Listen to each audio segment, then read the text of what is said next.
name is Karen, and I'm with EarlyON Brantford-Brant. Hi, I'm Teresa, and I'm with View Children's Center. And we are both part of the Best Start Network of Brantford and Brant County. We're a community collaboration of a whole bunch of different partners who work together to help serve needs of families with children 0 to 6 in Brantford and Brant County. As a community, we continue to provide service to families, and the Best Start Network is supporting resilience of families through many community endeavors.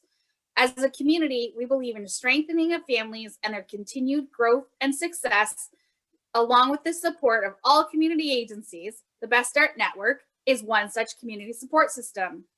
With the support of the Best Start Network, we want to share with you today the booklet, Building Resilience in Young Children, to help support ongoing growth and success with families in our community.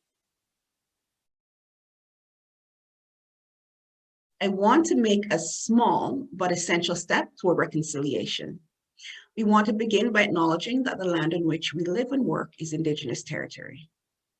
The city of Brantford and the surrounding area lies on the land of the Anishinaabe, the Udashani, and the Neutral.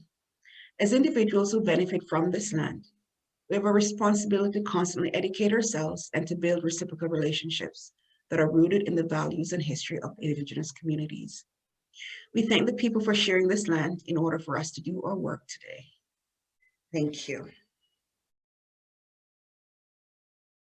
So we thought we would start with just defining resilience, because what is it? Resilience is really the ability to steer through life's challenges and find ways to bounce back and to thrive. So resilience isn't something we either have or don't have, but rather it's something that we work on throughout our whole lives and can do different things to build resilience in our lives. Today, we wanted to take the opportunity to really highlight sort of those top 3 things that we can be doing to build our own resilience, but also to build the resilience in our children.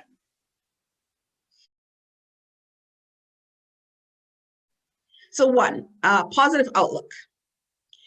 Laughter is the best medicine. We need to have fun together. Now, in this age of electronic communication, that means we're doing things a little bit differently. We're no longer able to gather with friends, but we can do so over, there's many means of online communication that we can do. We can find meaningful activities online. We can join different communities that are able to provide us with a sense of connectivity. We need to have a positive daily interaction. And this could be through our support systems, our communications, being able to connect with others via phone call, a FaceTime message, or any kind of way that we're connecting with others is a great way to have a positive interaction. Even just simply saying good morning or having a hello to our friend or our family. Sometimes that's just all that we need to help us have a good start to our day.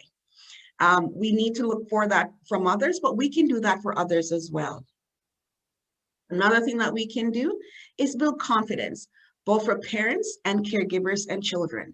As parents, we can build confidence in our children by what we say and do in supporting them. So we can look for ways of developing ourselves as parents and caregivers. And with that, it's something we reach out to the community for other supports. So we can go to support groups in the community. We can find groups like PCMHA, which is a parent support group for families who are dealing with mental health.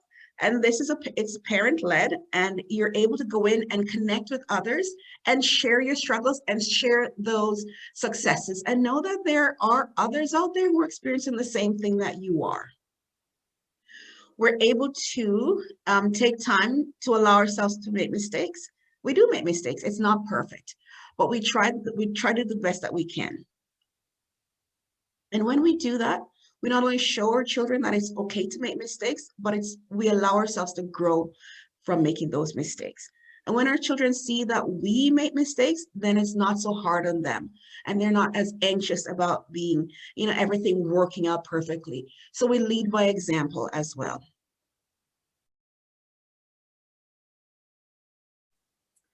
One other way we build resilience is by, like Teresa said, building our networks. So we really look at, we as individuals, we have our inner strengths, but we also have our outer strengths. Examples of those inner strengths would be our self-control, our thinking skills, our confidence, our positive outlook, and our ability to take responsibility and also participate. Some of those outer strengths that help us build resilience would be having other positive role models in our life, those people that we look to in those times when we need that extra helping hand, that listening ear, and when it's able to do so, those warm hugs. Also, community resources. So who's out in the community that can help me? Everyone from our teachers and principals at schools to our nurses and doctors, police and paramedics and firefighters, as well as our friends at Woodview or Contact Brant, St. Leonard's, and a whole bunch of other community resources available to us. And also those caring relationships like Teresa talked about, those people, again, who we know we can turn to when we need that little bit of extra support and care. Here's a list of a bunch of different community resources that Teresa and I were able to brainstorm.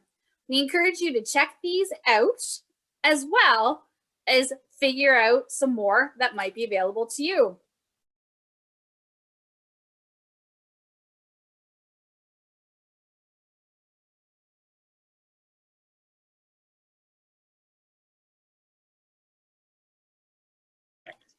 Sometimes we forget that, and we fear of asking for help, but asking for help is actually a strength.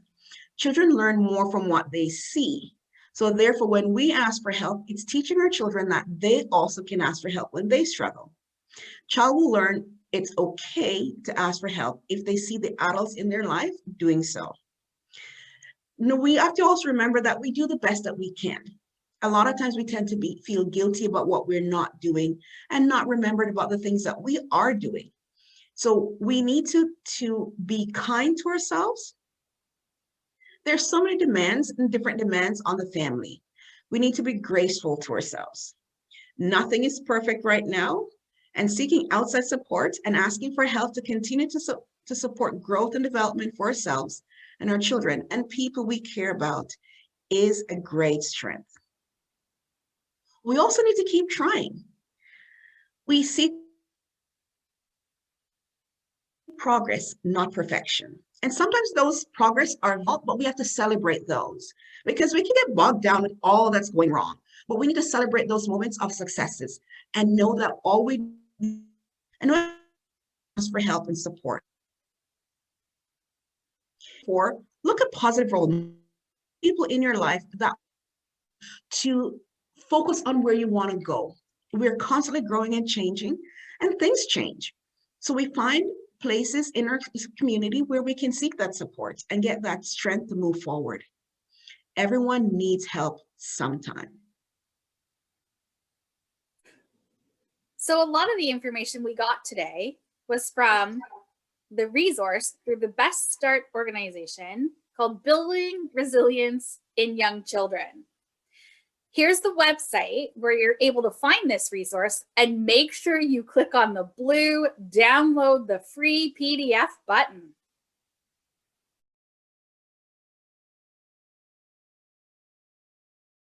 So together we work as partners to support the growth and development and success to build a resilient community. We're continually going through changes, and the changes start with each one of us. Thank you.